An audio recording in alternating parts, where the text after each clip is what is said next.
बिस्मिल्लाहिर्रहमानिर्रहीम। मैं खलील साजन, अस्सलाम वालेकुम।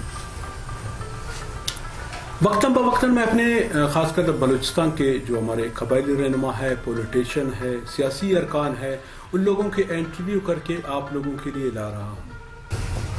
जैसे कि मैं अपने प्रोग्राम में यही कहता हूँ कि इस तरह की प्रोग्राम करने का मेरा मकसद ये है कि जो हमारे बलूचिस्तान के मौजूदा मसले मसाइल है ताकि वो उजागर हो सके, क्योंकि बेसिकली हम चाहते भी यही है कि जो हमारे बलूचिस्तान इस वक्त, अगर मैं कहूँ कि बलूचिस्तान मसलों का गढ़ बन चुका है तो शायद मैं गलत नहीं हूँ।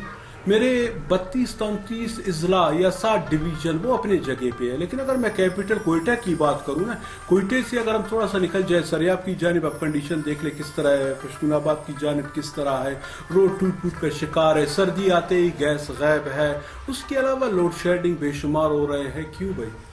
इसकी वजह क्या है? किस वजह से हो रहा है? क्या हमारे जो मौजूदा गवर्नमेंट है, हमारे सूबाई मौजूदा गवर्नमेंट है, क्या इसमें इतनी सी भी वो सख्त नहीं है कि वो अपने पब्लिक की कुछ काम कर सके? आया हमने वोट किस लिए दिया है? आपको असेंबली पे किस लिए भेजा गया है? क्या आप हमारे मसले मसाइल हल करें, वहाँ पर आप बात करें।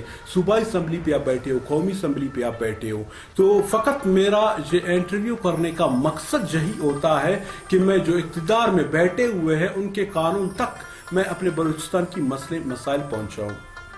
आज भी हमारे साथ एक मुअज़्ज़िज़ कबायली रहनुमा, सियासत से वाबस्ता एक नौजवान हमारे साथ मौजूद है, वतन गिरान साहब। सर अस्सलाम वालेकुम। वालेकुम सलाम। कैसे है सर आप? अल्हम्दुलिल्लाह ठीक हो? खुश? शुक्र है अल्लाह के एहसान है।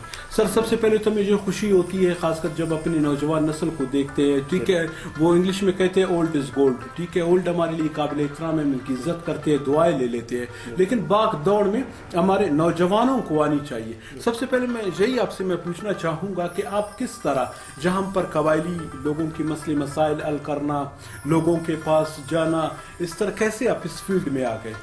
सबसे पहले तो मैं आपका शुक्रिया अदा करना चाहता हूँ, आपके चैनल का शुक्रिया अदा करना चाहता हूँ, आपकी टीम का शुक्रिया अदा करना चाहता हूँ। वालिद के वफ़ात के बाद फिर ये ज़िम्मेदारी मेरे तक आ गई। मैं लोगों के मसाइल, लोगों के जो तनाज़ा थे, ये लोग आ रहे थे, मैं इनको हल कर रहा था। तो जितने भी मसाइल है, जितने भी हालात है, इंशाअल्लाह ताला इलाके के जो भी मसाइल हैं मैं इन पर मुकम्मल तवज्जो देता हूँ, उनके साथ खड़ा होता हूँ। हमारे जो यहाँ पर सिस्टम है कबायली, ये मेरा ये ख्याल है कि ये तानों से, अदालतों से भी अच्छा है। लोगों के दरमियान में फैसले करते हैं, लोगों के दरमियान में वो नज़दीकत करते हैं, आपस में जो मसले इन लोगों के दरमियान होते हैं उनको जोड़ देते हैं।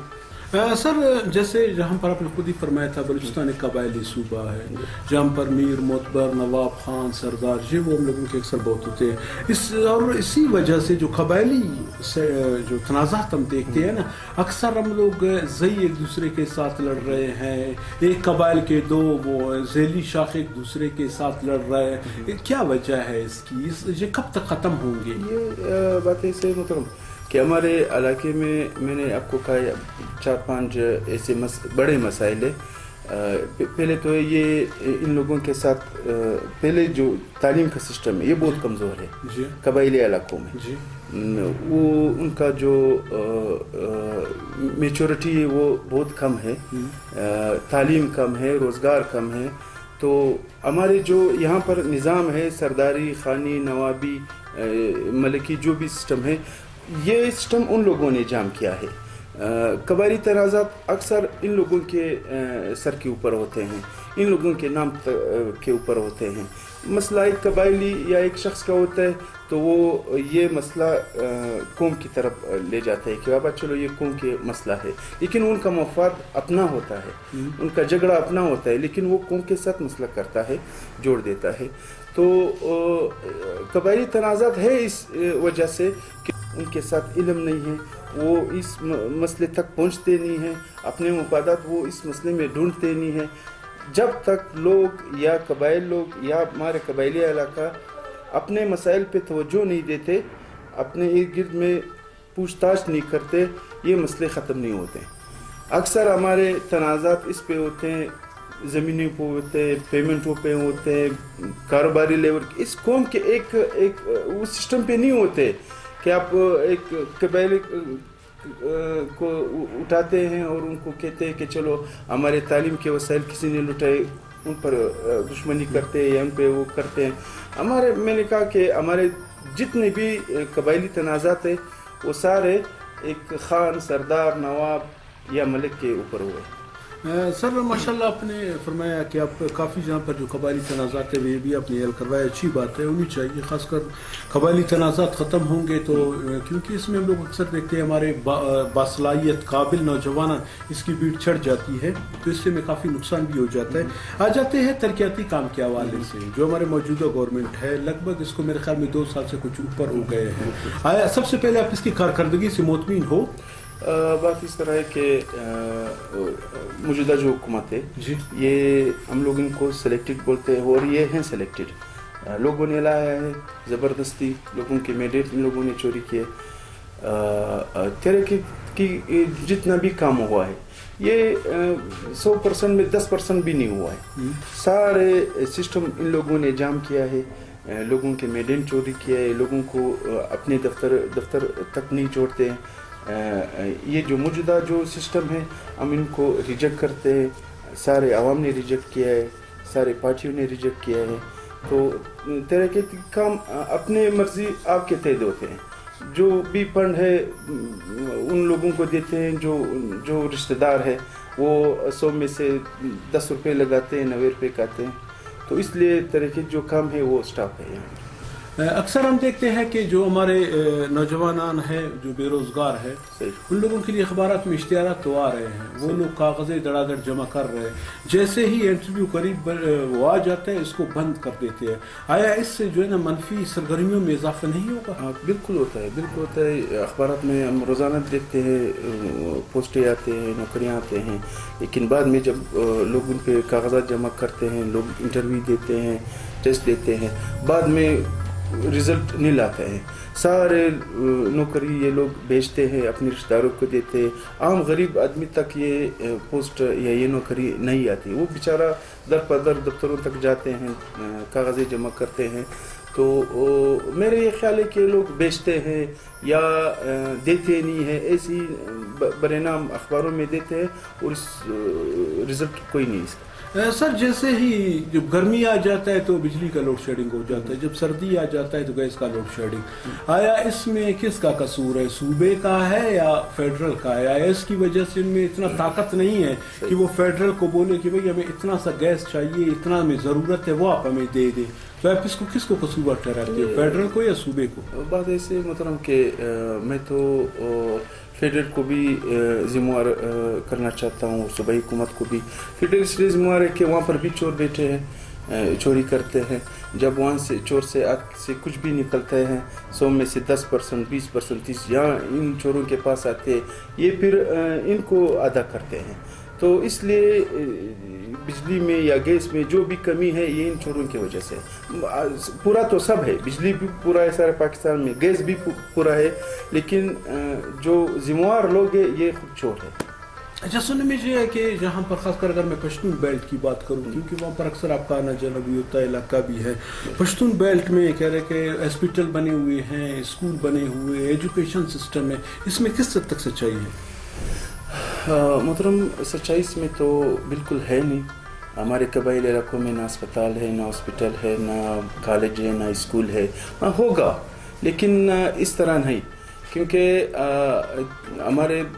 میں خود اپنے علاقے کی بات کر رہا ہوں، توبہ چکزی کے یا کلابلا کے آس پاس کے جو علاقے اس میں ہیں، تو اس میں تو اس طرح ہاسپٹل ہے نہیں کہ لوگ یا کوئی جائے اس پہ اپنا علاج کر لے، یا کوئی ایسے ذمہ وار ڈاکٹر اس میں ہے نہیں کہ وہاں پر اس کا مکمل علاج ہو جائے، وہ بیچارہ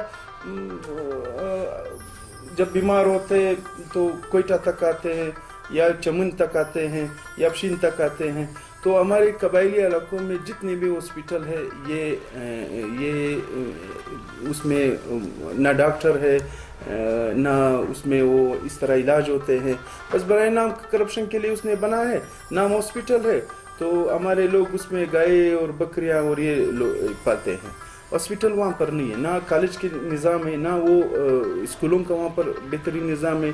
टीचर यहाँ पर है और नौकरी इलाके में करते हैं, तनख्वाह यहाँ पर लेते हैं लेकिन ड्यूटी वहाँ पर नहीं देते हैं। अच्छा, इसके अलावा ये भी लाजमी आपसे जानना चाहेंगे, जो हमारे PDM के इत्याद बने हैं जिसमें गालिबन 11-12 जमातें हैं, कुछ दिन पहले जहाँ पर कोयटा में भी एक जलसा हो गया था, आया आप इसकी पहले इत्याद और इत्तिफाक को किस तरह देख रहे हो? आगे ये मुनज़्ज़म होगा या सिर्फ मफादात है? ये जुमहूरी हुस्न है, ये हम लोग भी यही चाहते हैं। मैं खुद एक सियासी कारकुन हूँ और एक सियासी पार्टी से ताल्लुक़ रखता हूँ और मेरा अपना और नज़रिया ये है कि ये जो मौजूदा पाकिस्तान का जो निज़ाम है, ये इन लोगों को लाया है, यहाँ पर बिठाया है, इनके पीछे जो भी हो, जो लोग भी हो, वो सारे पाकिस्तान जानते हैं कि कौन है। लेकिन ये जो इत्तेहाद है PDM के में, हमारे जमात, हमारी पार्टी इनका मुकम्मल सपोर्टर है, इनके साथ है, बिल्कुल ये सही है।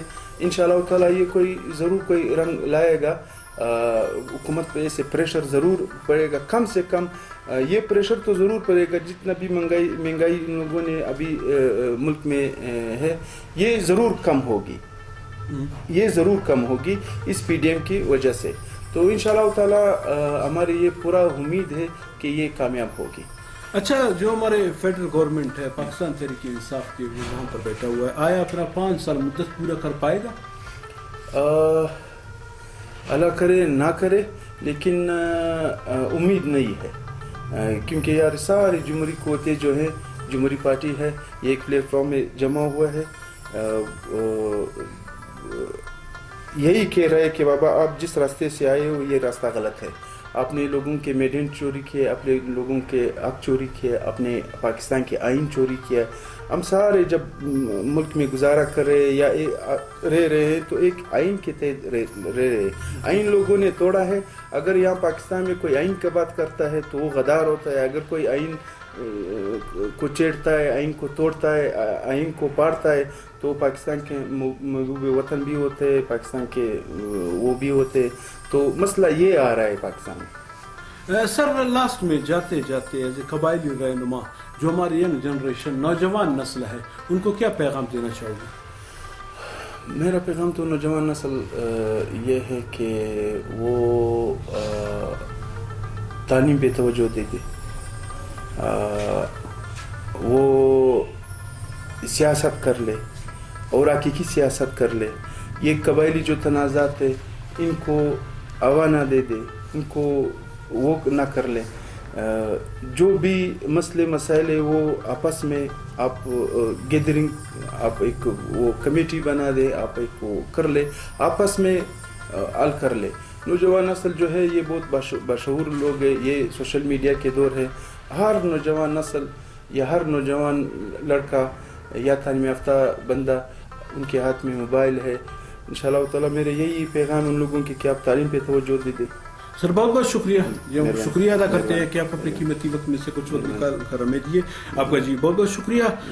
जी, ये था हमारे कबायली रहनुमा वतन गिरान साहब, जिसने लास्ट में नौजवानों के लिए यही कहा कि ये जदीद दौर टेक्नोलॉजी दौर सोशल मीडिया का दौर है, इससे फ़ायदा उठाया जाए। ख़ासकर अगर ये बात को हम देखा जाए, क्योंकि अक्सर जो कबायली हमारे तनाज़ात होते हैं, इससे इसकी बातें सुनकर मैं बहुत खुशी हुई कि काफ़ी ऐसे बड़े बड़े मसले मसाइल हैं जो खूनी तनाज़ात हुए हैं, उनको हल करवाया है। तो आगे भी हम अपनी जो हमारे नौजवान नस्ल है, जो ख़ासकर इसी इसमें आ जाते हैं, मुखलिसी की हवाले से अगर मैं बात करूँ तो एक मुखलिस सच्चे ईमानदार दिल के आ जाते हैं, लोगों की मसले मसाइल हल करते हैं। जिस तरह मैंने शुरू में भी यही कहा था कि ओल्ड हमारे लिए बिल्कुल ओल्ड है, हमारे हम उनकी कदर करते हैं, इज्जत करते हैं। खासकर हमारे जो नौजवानों को आजकल इसी पे आनी चाहिए और नौजवानों को भरपूर कर इसमें साथ देनी चाहिए कि किस तरह हम लोगों ने ये कबायली जो हमारे तनाज़ात होते हैं इसको हल करना है, किस तरह आगे बढ़ना है। जिस तरह दूसरे ममालिक के नौजवानों को देख रहे हैं कि वो दिन ब दिन तरक्की करते जा रहे हैं, लेकिन जहाँ पर हमारे एक अच्छे एक बेहतरीन जो मुखलिस हमारे एक नौजवान हो जाते हैं, जो सामने निकल जाता है, कोई ना कोई कबायली मसले मसाइल से वो भी हमारे बीच पड़ जाते हैं। तो इनकी हमें खास कर ख्याल रखनी चाहिए। इंशाअल्लाह अज़ीज़ आने वाले वक्त में फिर ऐसे किसी नौजवान का इंटरव्यू लेकर आप लोगों तक पहुंच जाएंगे। उस वक्त तक के लिए आप खलील साजन को इजाज़त दीजिए। अल्लाह हाफिज़।